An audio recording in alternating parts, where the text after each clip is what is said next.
When it comes to quality sleep, Ashley has you covered with top mattress brands at winning prices and with special financing options available.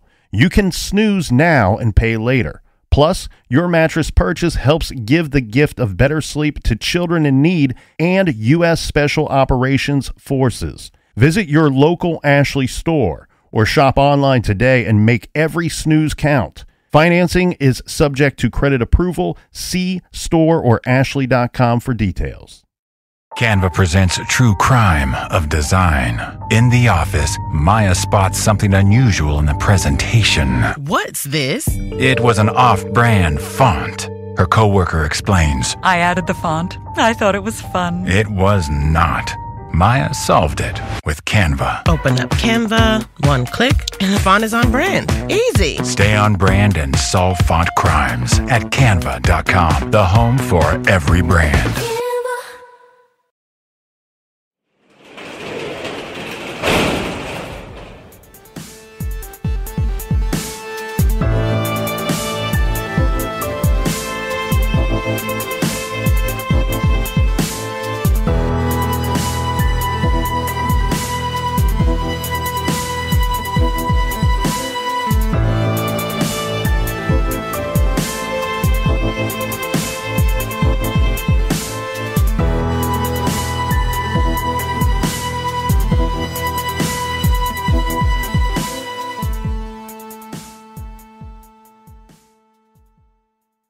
Welcome to True Crime Garage. Wherever you are, whatever you are doing, thanks for listening. I'm your host, Nick, and with me, as always, is a man that knows that it takes a little more than a week to prepare a good impromptu speech. He is the captain. I will speak at weddings and I'll speak at funerals. Just call my agent. It's good to be seen and it's good to see you. Thanks for listening. Thanks for telling a friend.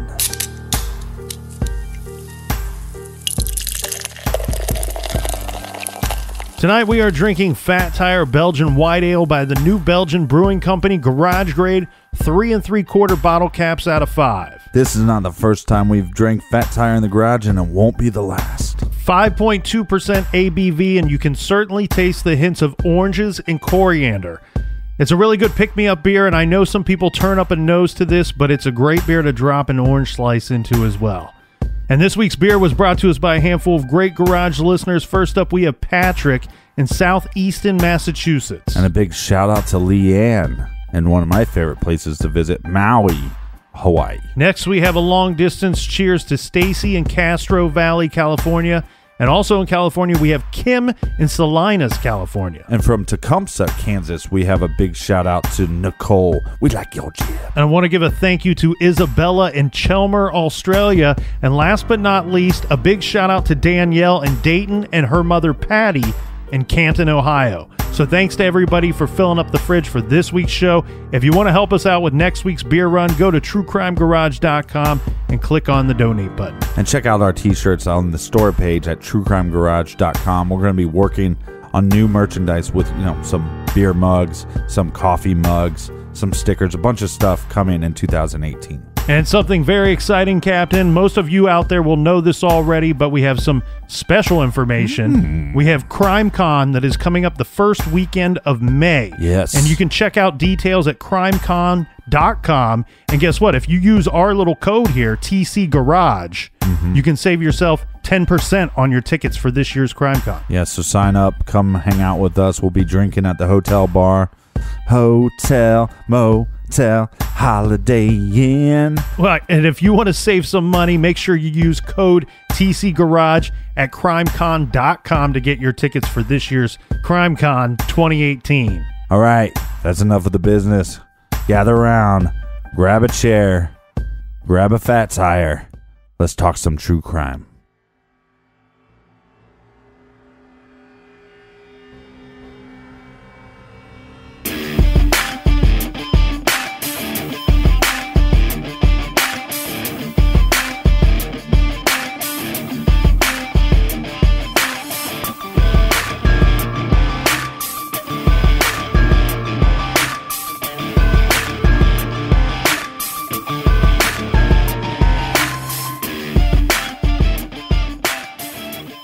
In January of 1984, someone or someones, They were going around to different homes and attacking people in their homes in the Aurora and Lakewood, Colorado areas. Now, one thing we have tasked ourselves with for today, Captain, is there are several common questions regarding these attacks. Mm-hmm. Now, we should lay it out here quickly before we get to the questions, but in the first attack, we have a husband and wife that are attacked in the middle of their night, in the middle of the night in their bedroom. Right. They both survive the attack. The second attack happens just days later, where we have a 50-year-old woman who's attacked inside of her townhome. She's raped and killed. The third attack, a woman is sexually assaulted and attacked in her garage. She basically has no memory. Yeah, she's in a coma for weeks. Yeah, of the attack or the attacker. And then the final attack that we can see, the fourth attack, is the Bennett family. In the middle of the night, somebody snuck into the Bennett family home. A fight ensued between the attacker and Bruce Bennett, the father. And the attack left the father dead, the mother dead, the oldest child dead, and the youngest child was sent to the hospital who suffered horrible injuries. Mm-hmm. And it took many surgeries to try to put it so that she could try to have a normal life after this attack and having lost her family. She would eventually go on to live with her grandmother, Constance Bennett. Now, the questions that we've seen that are common to these attacks in this cold case from 1984 Colorado is, were the four attacks connected? And if there were no signs of forced entry, how did the intruder get into the homes of these people? How did the killer know the victims? Or if not, how did he choose these particular people or houses? What was the motive for these attacks? And the killings, the attacks and the killings ended with the Bennett family. Why? Why did the killer stop? Did the killer himself die? Or did he just stop killing? Or did he move to another state? So several things to get to here today. And I think if we can answer a lot of these questions, we might be able to have a better idea of who, in fact, perpetrated these attacks. Let's start with the obvious question first. Were these attacks connected? Well, that was a question that many people had speculated on for nearly 20 years. It was the thought of locals and the thought of a lot of armchair detectives that it's likely that all four of these attacks were connected. Mm. I mean, we have the simple fact of we can't find any sign of forced entry in any of these four attacks. Mm-hmm. It appears that the same weapon was used, or the same type of weapon, a hammer or something similar, was used in all four attacks. Correct. Where we have either a single female or a family being attacked. So the victimology is similar. The gaining entry to the home might be similar, and we also have the same weapon. So it would look that these attacks that all occurred, mind you, within the span of 13 days in roughly the same area, and that they must be connected. Yeah, and I think because the timeline is so short, one would assume. The problem that armchair detectives have had for those 20 years, or nearly 20 years, I should say, is that the details of the cases. We don't have hardly any information regarding the Hobbinschild case, and that could be the first attack. We do get some more information regarding the second attack, that's the death and murder of Patricia Smith, and then there's a ton of evidence or a ton of information out there on the Bennett family murders. And that's the cold case that kind of resonated with the community and with the people of Colorado. That's the one that they would remind you of the anniversary of it. And if there had been any movement in that case since it had occurred in 1984. Well, one out of the four attacks, two of the attacks, people survived. Mm-hmm. Well, actually, in three of the attacks, somebody survived. But the Bennett family case is, it's pretty much the whole family. Yeah, and in all of those attacks, we don't really have anybody that's able to describe the attacker. So if we would have had a surviving member of the family in each case describe the attacker to us, we could determine just based off of that if they were in fact connected or potentially connected. Yes, and I think I'm going to assume, and we'll probably get into this a little bit later, but I'm going to assume that they had some details about the attacker. but not enough where that they could, make a sketch or anything.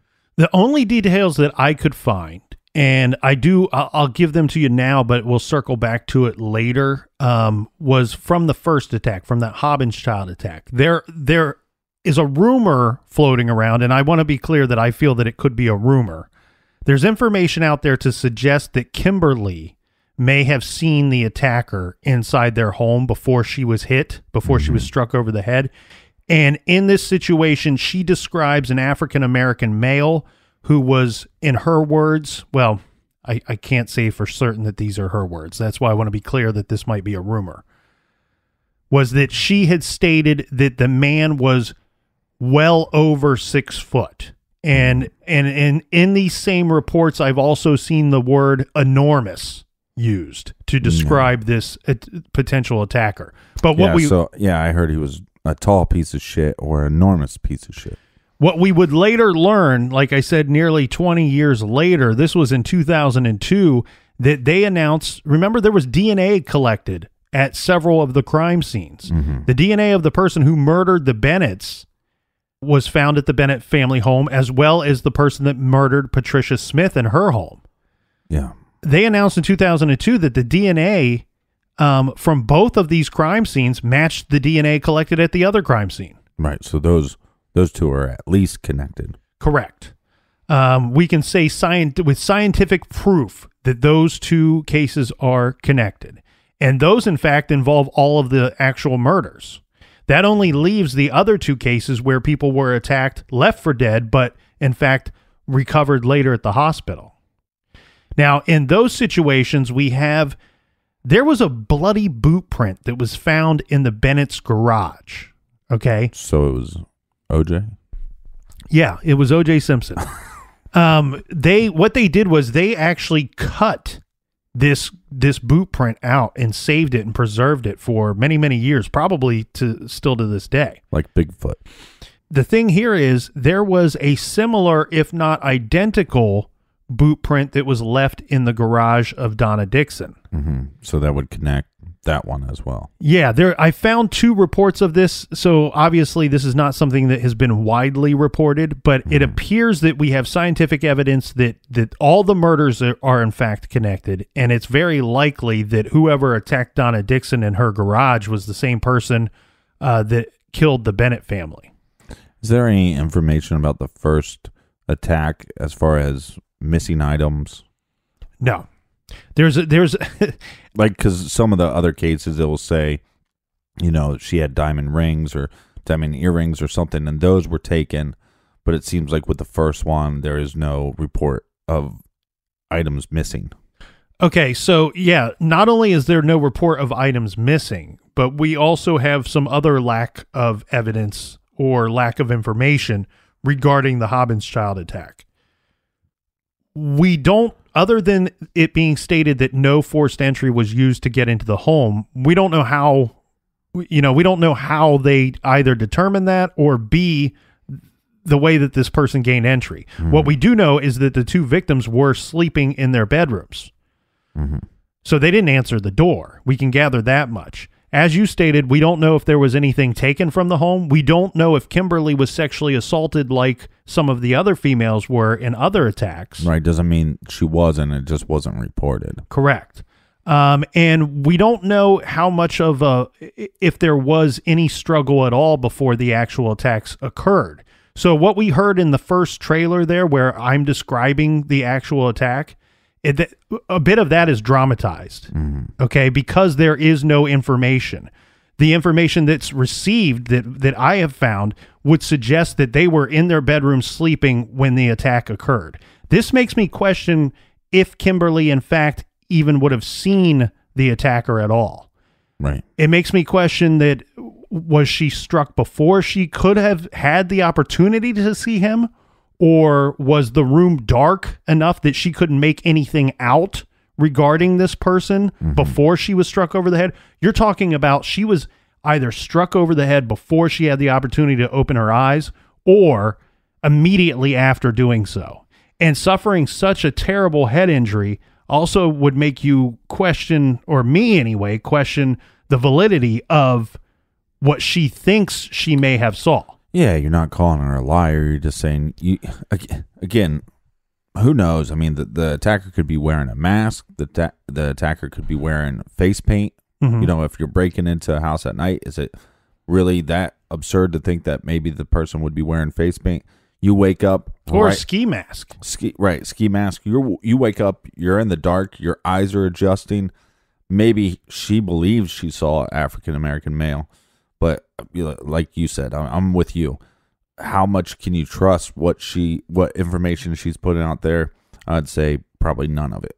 We know that this was the middle of the night. We know that this attack occurred in January of Colorado. I can't state what the exact temperature was that night, but I can tell you that I wouldn't put it at a question that the person was wearing something to cover their face, not only as a disguise, but to protect themselves from the elements. It being January in Colorado. Anyway, so the other thing, though, here, Captain, is I came across 2 detective interviews that occurred over the years. Both of them have stated several times during these interviews that they believe that the Bennett family murders were connected to 2 other cases. One that we said was proven by DNA, and the second one, they wouldn't say it directly, the Donna Dixon attack, but I'm assuming that's what they mean. That they are pretty convinced that the 3 of them are connected. The problem, as we're pointing out, is the Hobbinschild attack has so little information. Right, but their evidence is the DNA connection and the boot print. Yes. Okay, so this is pretty interesting here, Captain. Armed with the DNA evidence that they announced in 2002. Now let's go to June of 2002. The then district attorney, Jim Peters, he obtained a John Doe arrest warrant charging John Doe, this would be the person whose DNA was left at those 2 crime scenes, with 18 counts, including 4 first-degree murder charges and a bunch of sexual assault charges. Why is this important? Because this is interesting because they have this person's DNA. They don't know who he is. But when there's an opportunity that at some point this guy could commit another crime, could get picked up for some reason where they would be required to take his DNA, enter that information into certain databases, and it would link the 2. Now, the problem here is if he were arrested in Aurora or Lakewood, it's very likely that they would keep him immediately. The thing here is, let's say this guy committed a crime in Maine or in Florida or in Washington, and he's picked up somewhere and they collect his DNA and it hits in one of these databases. Well, now the local authorities of wherever this man is arrested can go, you know what? We know we only picked you up on a DUI and we would typically release you for this, but we can't release you because there's an arrest warrant for you in the state of Colorado. Right. So he would be held until he could be extradited and charged with these and brought to trial. But there was another thing learned by this, right? Yeah, by the release of the DNA being connected between the 2 cases. The other reason why this is so valuable, and one thing that they told us when they released this information, was that the police actually spent a lot of time when investigating the murders of the Bennett family members. They spent a ton of time looking at actual family members of the Bennetts, of having committed this murder, the triple murder. Because it was so heinous. Well, not only that, but I think it's more for this point that earlier that night, that same night that they were attacked, just hours before, they had that birthday party. Right. Where they had a bunch of people that they knew and a bunch of family members to their home. And I think that the police were working on a theory that maybe either someone had returned to the home, like I could go back to the home hours later and go, hey, I forgot my hat, or I forgot my coat, and gain entry into the home that way. Yeah, or you could be like, I forgot my wig. The other thing, though, too, is the thought that maybe somebody had concealed themselves somewhere in the home, waiting for the family to go to sleep, and then decided to attack them in the middle of the night. The DNA evidence was used to test against people that they were looking into, whether it be Bennett family members or people that knew the Bennetts. Maybe it's people that worked at the family furniture store. They were able to use this DNA to clear those people. And with this information, we could definitively say that 3 of the 4 attacks are connected. Then the question becomes, how did this intruder get into the house if there's never a sign of forced entry? Okay, so I was able to track down a couple of different news articles that took place that were written well after the crimes took place. This is from 1994 from the Rocky Mountain News, and I'm not going to read the entire article, but there are some things that I think that we should highlight here. And in this article, the person that is being interviewed is Constance Bennett. Now, in this article, she's going by Connie. I'm assuming that that's what her friends and family actually called her. But she's recounting what took place 10 years ago from this interview. And she's stating that the next morning, when the couple had failed to show up at work, she remembers thinking that she better go check on them because of something like carbon monoxide poisoning or a carbon monoxide leak in the house. Yeah. She stated that when she arrived at the home, she walked up the sidewalk. She saw Deborah's purse lying on the front lawn with its contents spilled out. Once inside the home, she found Bruce inside the bloody, spattered house on a stairway leading from the main floor to a lower level. He was bludgeoned and his throat was cut. This is a direct quote from Constance or Connie, stating, "I called 911. I couldn't remember the address," she said. "I had to run outside to get it. I was hysterical, I guess." And we'll get back into a bit of that in a little bit.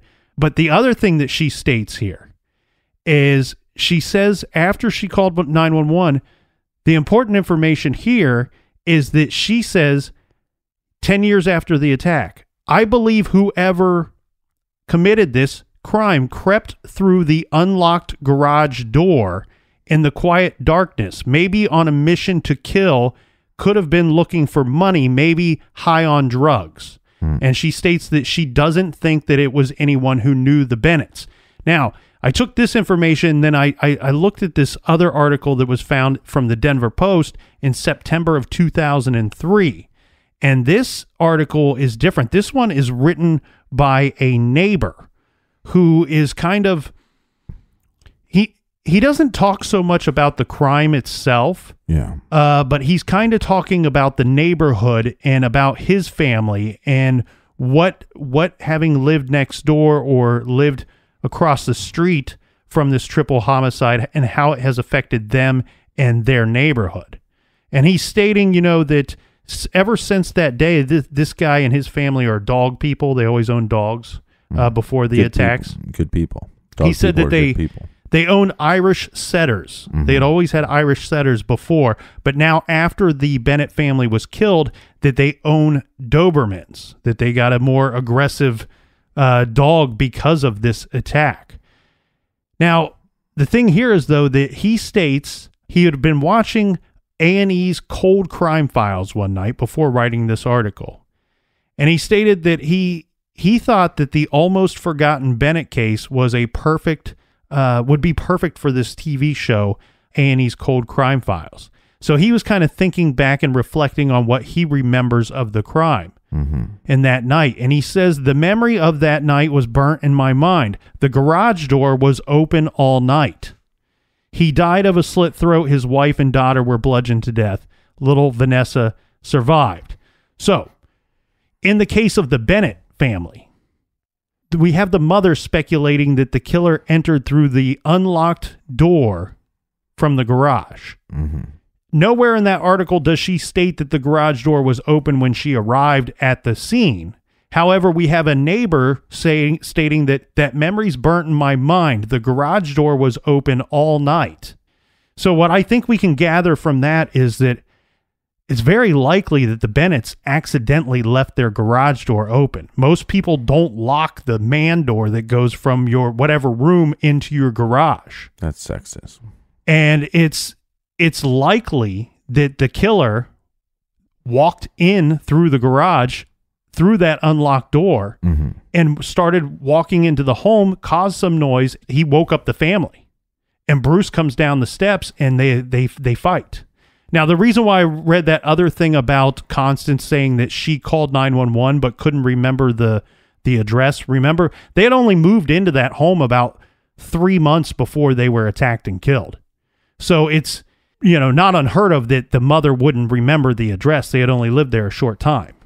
But the reason why I read that bit was one thing that I had always wondered about this case, Captain, was if this fight would have taken some time between Bruce and the attacker and the intruder. I had always wondered why Deborah, his wife, hadn't called 911. And I had always speculated that possibly the killer, before entering the home, had cut the phone line outside.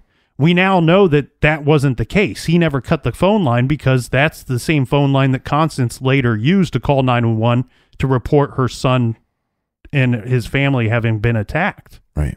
Okay, so how did the killer gain entry into these different homes? I think here, we can't say with definitive proof that he entered through the garage door, but then I started looking at the Patricia Smith case. Mm-hmm. Remember, she lived in a townhome. And I guess when I pictured this in my mind, I was picturing, like a condo. But what I started doing was I got on Google and I Googled her address. And I couldn't find that. Creepy. It would only show me like the bank of townhomes, let's say.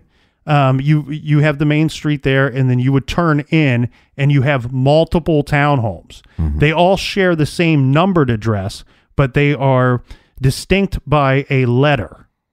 So I couldn't confirm which one was actually hers, the home that she was killed in. What I could confirm was, looking at that bank of townhomes, they all had garages. I just assumed her home never had a garage because her daughter describes pulling up and seeing her mother's car outside, parked outside. Right. That doesn't mean that she didn't park her car outside, open the garage door, and then go in through the door, leaving that door unlocked. Right. And again, she could have heard her attacker come into the home. She goes downstairs to investigate, or she's still upstairs by the time he gets upstairs to attack her.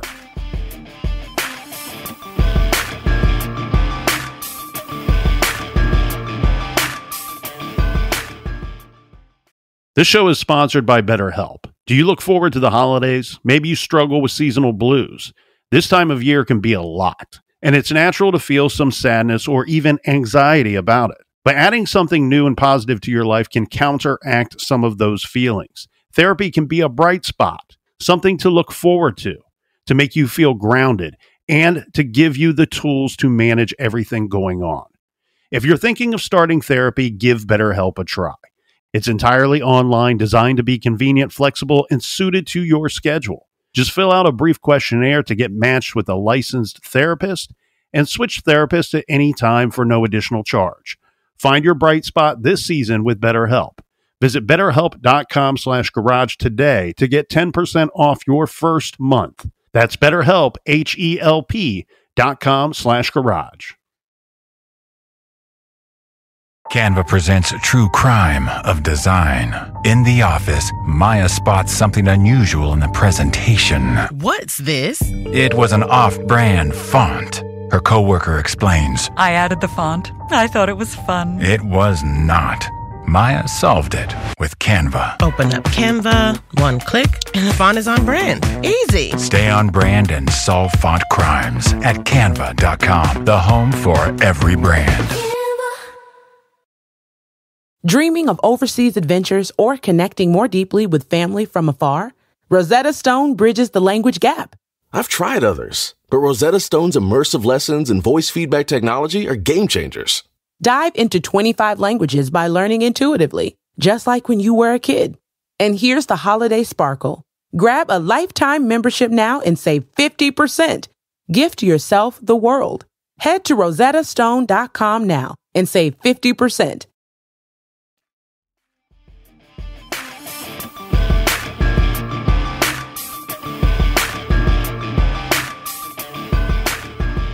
All right. Cheers, mates. Cheers.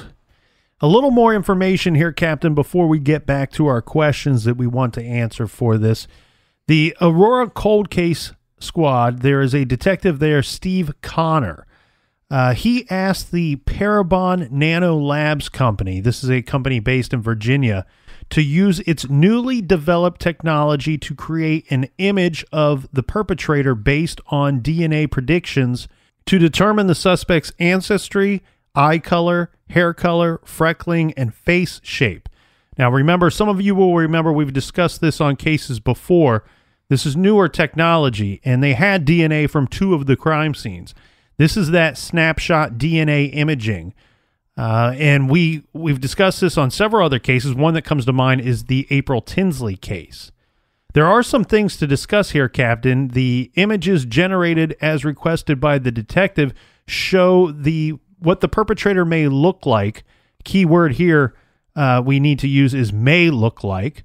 But it shows what the perpetrator may have looked like at the ages of 25 and 55 years old. Now, keep in mind, we don't know the age of the offender. These are just 2 ages picked by the detective at his request. Yeah. There's a part of me that likes that they do this, but the more information I find about this, because basically what it's doing is it's coming up with a composite sketch based off of DNA. But this DNA doesn't tell you certain... It only tells you, it's so vague. So it's almost to me where it's like, do the DNA test, do a description, but I don't necessarily think they should do an actual drawing. Well, you're right there, Captain. I actually think they should do the drawing, but the reason why I say that you're right is that as much as this could help your investigation locating this perpetrator, it could hurt you in a sense that there's a chance that the actual offender today may not resemble either of these pictures given.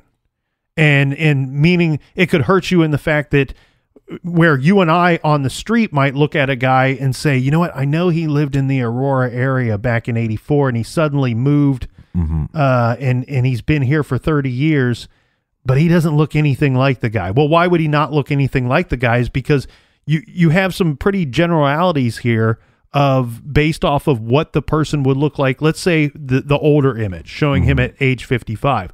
Well, this is showing this to me. It only shows the face, from the neck up. And this appears to be somebody that would be of average weight. Well, one thing that would change his general facial appearance simply would be if he was thinner than this or more heavy set than this. Yeah. Also, you can't factor in how hard of a life has this person lived. Is this somebody that's been drinking constantly for the past 30 years and may have wrinkles and not look anything like this, or a smoker, or somebody that's tan, or what if he was using his apartment for a place for smokers to go to? Yes, we've seen the effects that has had on Cosmo Kramer. Hideous, Jerry. Hideous. Look away. So the cold case detective, he states that one thing he wants us to focus on is not so much the image that has been created, but that we should focus more on the physical description that is given because of this information. And stating that we're looking at a Caucasian person. This is somebody that would be believed to have the ancestry of Northern and or Central European ancestry. They have fair to very fair skin color. Eye color would be green or blue eyes. Hair color would be brown or blonde hair, and would have few to some freckles. So obviously we can't figure out how tall the person is, how much they may weigh, what kind of lifestyle choices that they've made since then that could change their appearance in some different ways. Talking about Colorado and talking about this snapshot DNA, I did see one where Colorado used this technology to create an image of somebody, and this was a person that I believe he was guilty of a couple of rapes and had moved away, and somebody saw the image of this person and sure enough made the right phone call, and this guy was picked up and they were able to determine that it was in fact him. The funny thing here, well, not the funny thing, but the thing here, Captain, is the guy, he did look almost exactly like the image, which was... So maybe I should take back my... No, I don't think so. I think it's right to have a little bit of concern. We've seen it used in several cases. I've only seen one case where it's actually led to the apprehension of the actual individual. And this is why I said that I think they had some evidence that this murderer was Caucasian. Okay. Because, one of the things that Steve Connor said was this gave us proof that they were Caucasian. Oh, that they had some thought that this was a Caucasian male, and then this DNA evidence proved that thought. And I kind of wondered, maybe it could have just been a speculation, obviously, but he said that now we have definitive evidence. And so, again, that makes me feel like they knew something beforehand.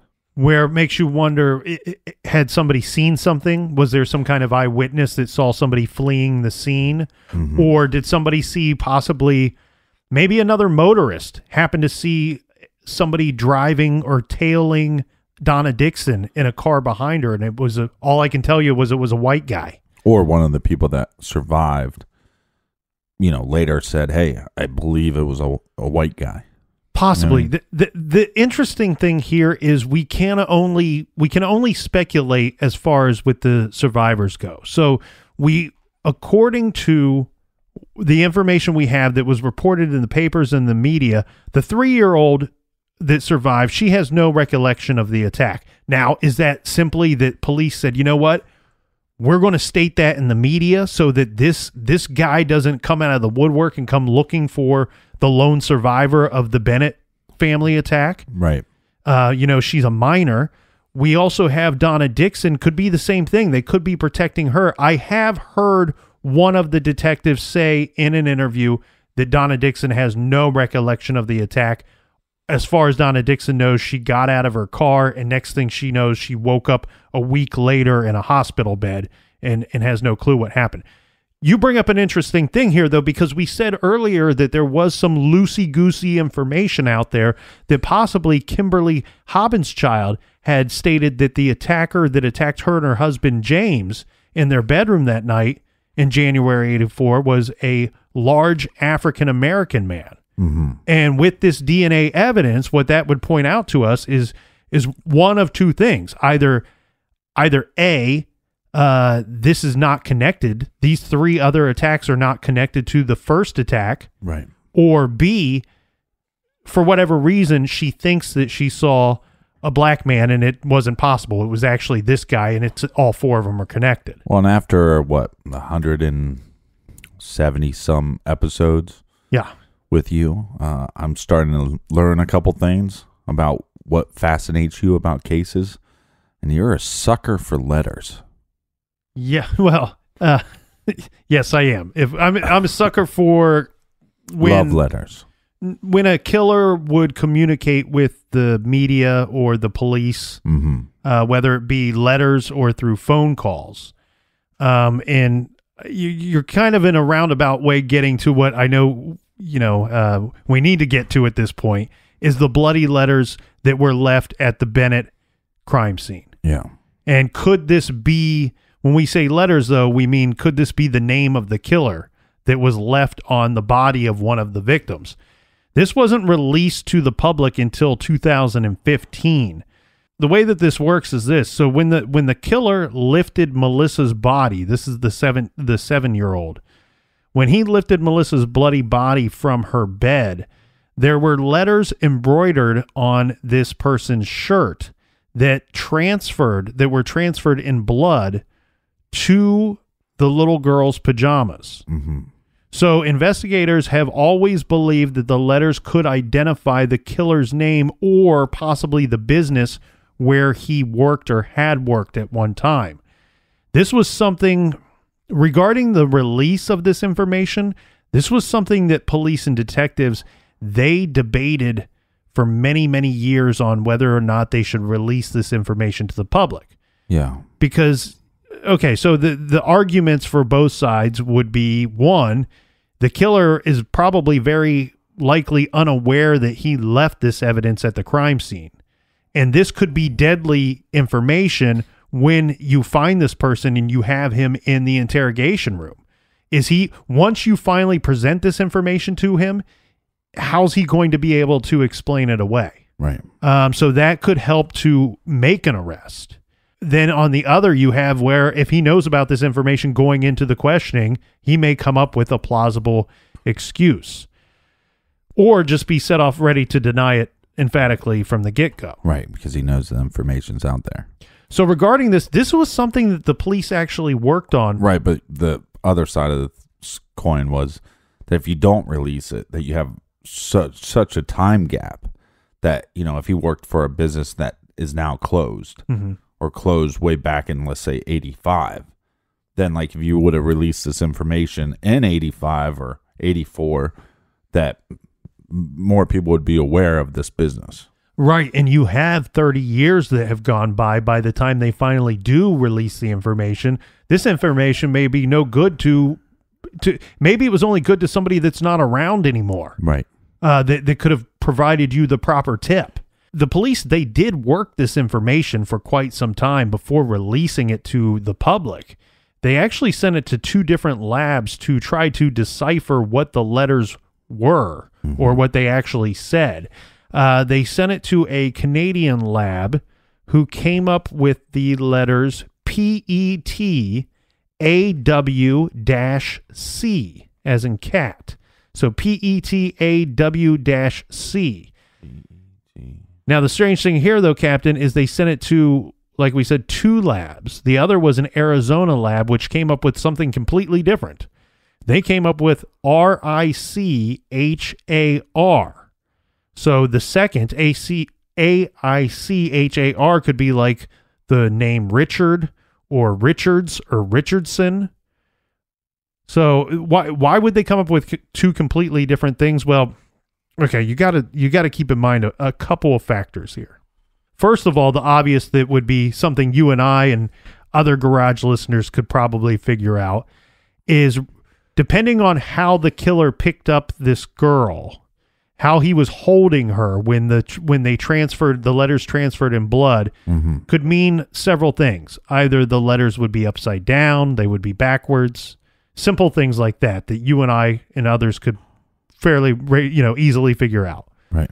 The other issue though too is think about how this is not like you're taking a stamp, something you dip in ink and then stamping it onto a piece of paper and it dries immediately and it stays there. No, this is something that blood-soaked clothing the victim is wearing, potentially blood-soaked clothing that the killer is wearing as well.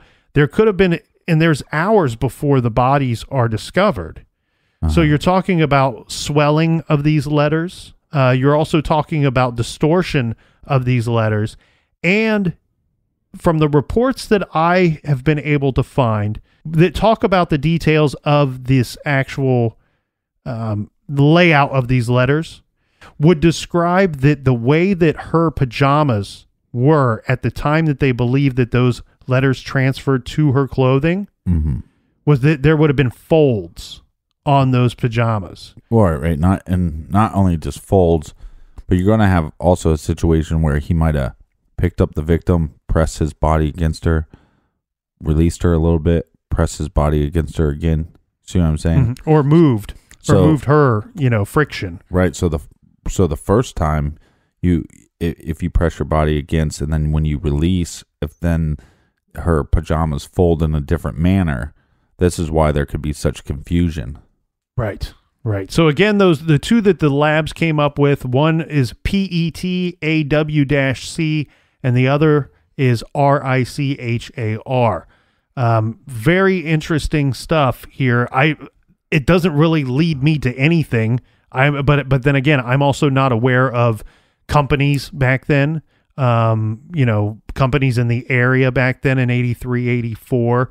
I do like the chance of a possible name of Richard or Richards or Richardson, something to that effect. But back to our questions, Captain. We talked about the DNA, connecting some of these cases. We've talked about how would the killer gain entry to the homes with no signs of forced entry. Personal belief of mine is that the killer came in through the garage door. Mm-hmm. I know that when you and I are roughly the same age, and I know in my neighborhood growing up when I was a kid, oftentimes you could tell if your friend and his family were home during the daytime by simply looking out your door or going down the street on your bike and seeing if their garage door was open. Yeah. When I was growing up, and I grew up in the late 80s, early 90s, late 60s. And so I wouldn't be surprised if it was a similar situation in this neighborhood in Colorado, in these neighborhoods in Colorado. And you could simply have a situation where the Bennetts, having a busy house full of people for the birthday party, forgot or failed to close the garage door for whatever reason before going to bed. Right.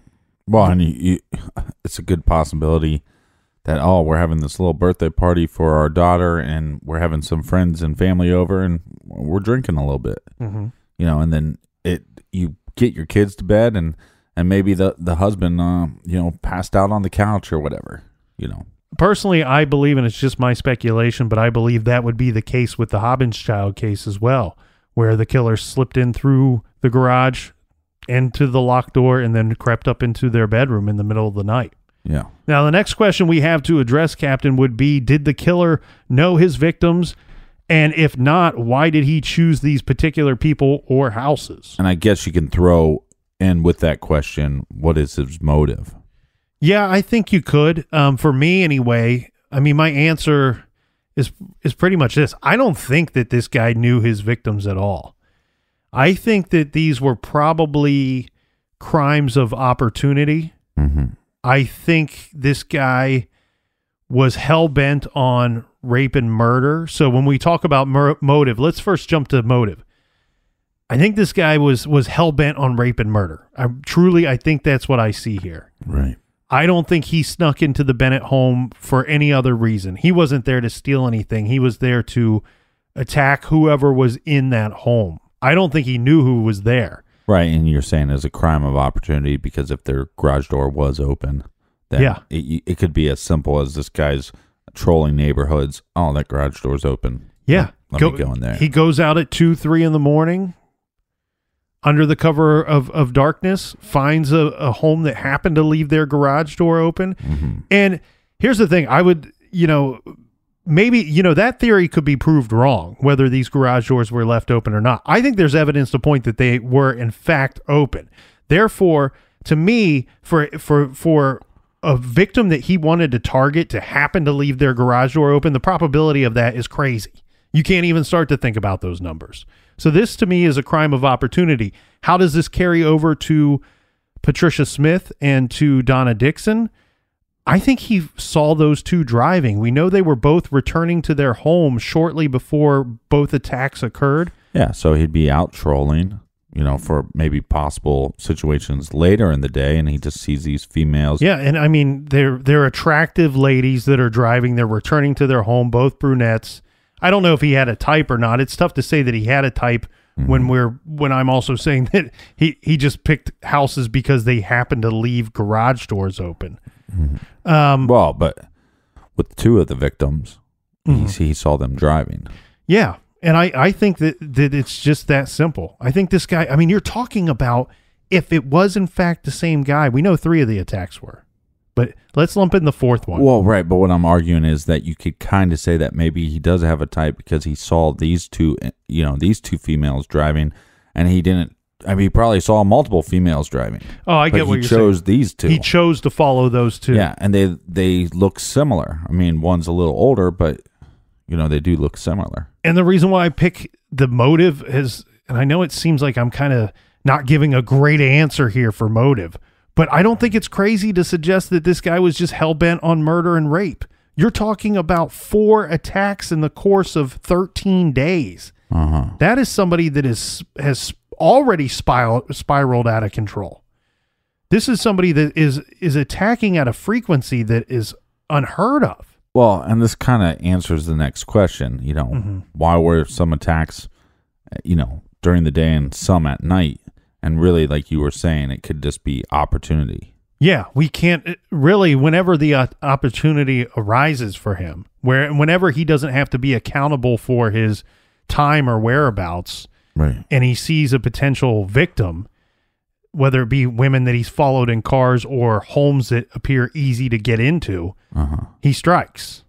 And that makes him an extremely dangerous and scary individual. Yeah. We're talking about nice communities too, and whether it be a nice community, poor community, bad community, whatever, these are vicious, horrible crimes.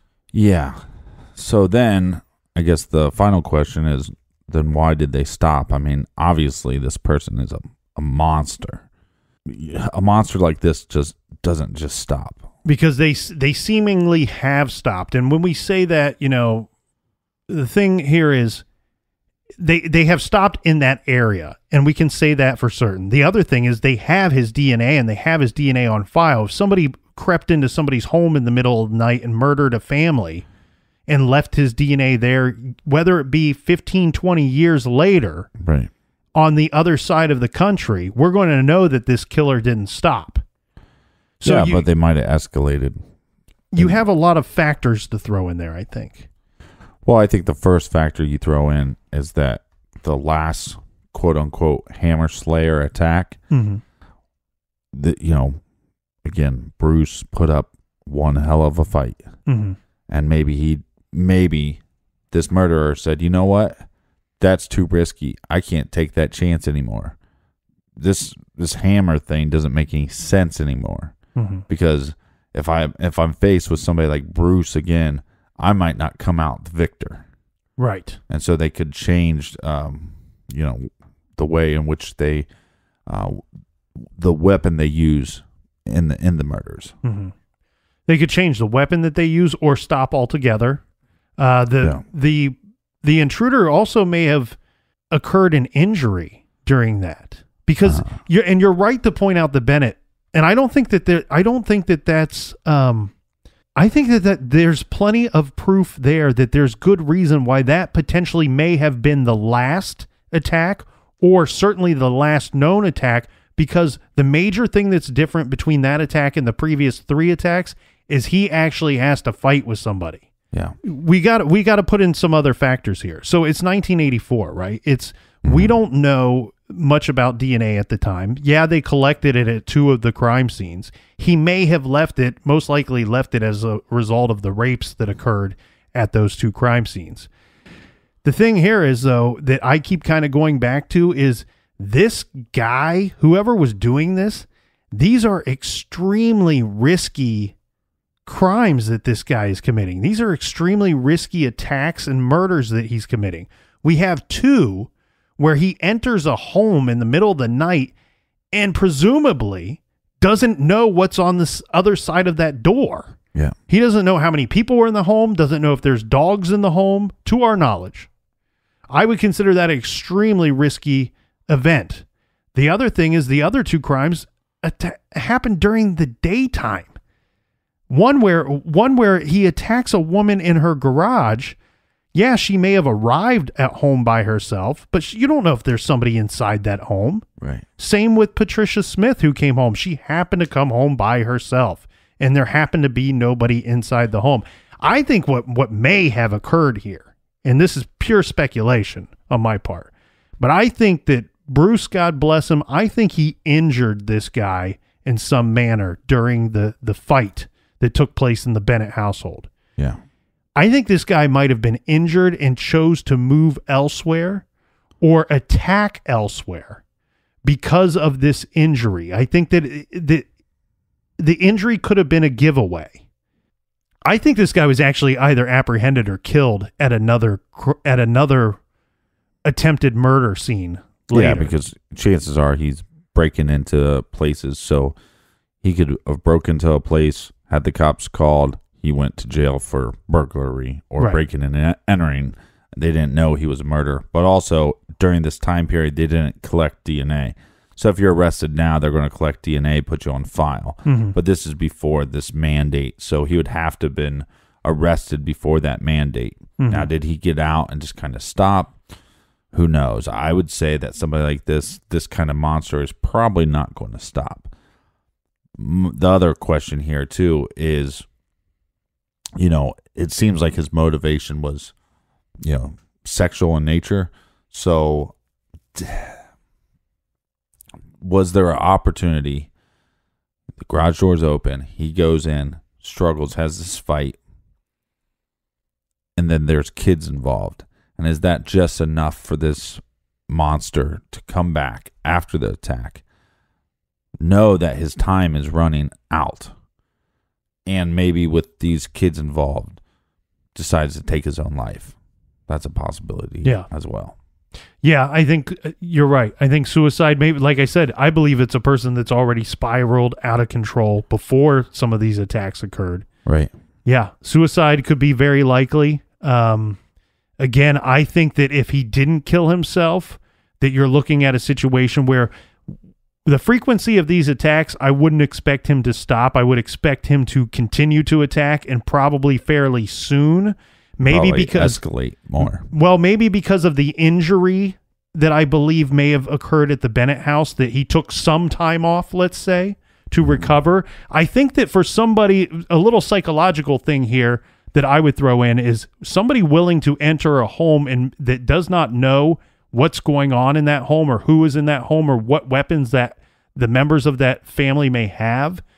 This might be somebody that's very confident in their physical ability. And when they sustain an injury, they may be limited in the sense where they, temporarily, are not confident in their physical ability. They take some time off and then attempt another one of these high-risk crimes by entering someone's home or attacking someone in broad daylight in another location, and the police didn't connect the two. And maybe he went off and spent some time in prison, and maybe it was a lengthy prison sentence. Mm-hmm. By the time he gets out, he's no longer confident in his physical ability because he's older, or maybe some injuries occurred while in prison, or maybe he passed away during that prison sentence. Yeah. All kinds of factors here. I think the only thing that we have to go off of is a couple things. One, the letters, the bloody letters. So I would say anybody that's listening to this case that is from that area, from Lakewood or Aurora. Or Denver. Maybe this guy worked in Denver and traveled to these areas to attack. But think about this. Round 84. Did a family member of yours commit suicide? Did a family member of yours go away for a time period? Maybe passed away in jail. Or maybe one was sick and passed away. Mm-hmm. But maybe this family member or a friend of a friend was a little kind of shady. Do these letters, do you want to go over those letters again real quick? Do they mean anything to anybody out there listening? And the first guess was PETAW-C. And the next set of letters was RICHAR. And anyone with information should contact the Aurora Police Detectives at 303-739-6106 or the Lakewood Police Cold Case Hotline at 303-987-7474.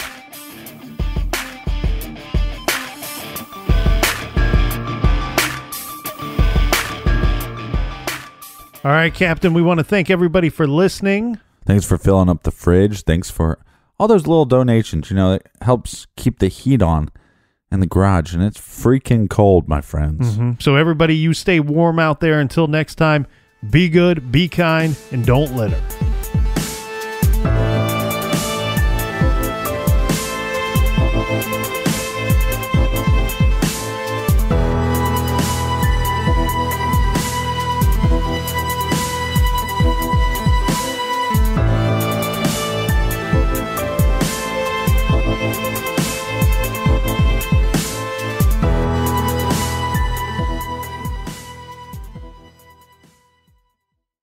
Canva presents true crime of design.